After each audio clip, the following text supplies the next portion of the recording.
Lição número 10. Antes da fundação do mundo.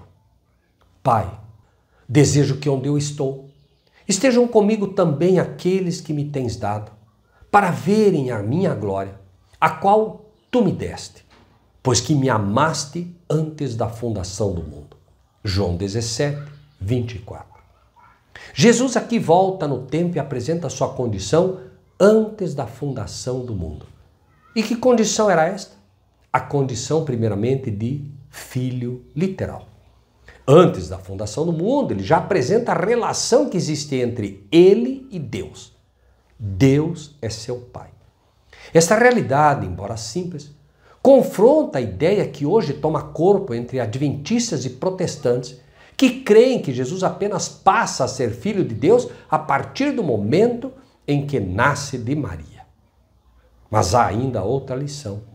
Há fora muitas outras que possivelmente vamos aprender durante toda a eternidade, assim cremos pela fé, mas que hoje já vale a pena entender.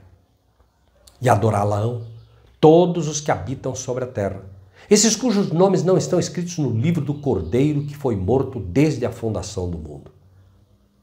Uma morte ocorreu mesmo antes que Caim tirasse a vida de Abel. Um cordeiro foi morto para que sua pele pudesse cobrir Eva e Adão.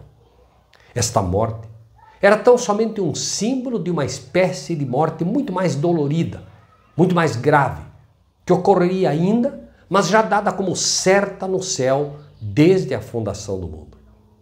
A morte daquele cordeiro era tão somente o resultado da aniquilação que ocorreria com o Filho de Deus, que, enquanto uma vez somente divino, passaria a ser um ser humano quando chegasse à plenitude do tempo. Embora, somente muitos anos depois do pecado de Adão e Eva, isto de fato tenha ocorrido, a determinação deste fato aconteceu no exato momento em que ambos pecaram. Porém, já havia um plano ideado caso isso acontecesse. E por isso pode-se afirmar com convicção que ele, Cristo, era de fato o cordeiro morto desde a fundação do mundo. O assumir a carne humana não foi mesmo para Cristo um processo simples.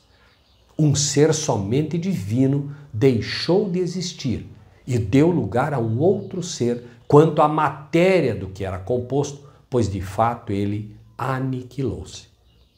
Leia com atenção o texto, considerando bem as palavras gerado e outra vez eu lhe serei por pai e ele me será por filho abaixo, e comente. O que quer dizer este outra vez? Se é outra vez, podemos afirmar que houve um antes? Se diz que lhe serei por pai, é o mesmo que dizer simplesmente eu já era pai do mesmo? E ele me será por filho. Não será porque Deus quer mostrar uma diferença entre o ser pai de um filho divino antes de ser pai de um filho humano agora? Pense nisso em termos de nossa adoção como filhos. E se não há uma relação primária entre o pai e o filho, na condição que o filho agora retorna ao pai, já como um ser humano e não como um ser divino, como era antes? Veja o texto com atenção, porque a qual dos anjos disse jamais, tu és meu filho, hoje te gerei. E outra vez, eu lhe serei por pai e ele me será por filho. Hebreus 1:5. Pense nisso. Lembre-se, de graça recebeste, de graça dai. Então, comente, compartilhe, inscreva-se no nosso canal. E que Deus seja contigo.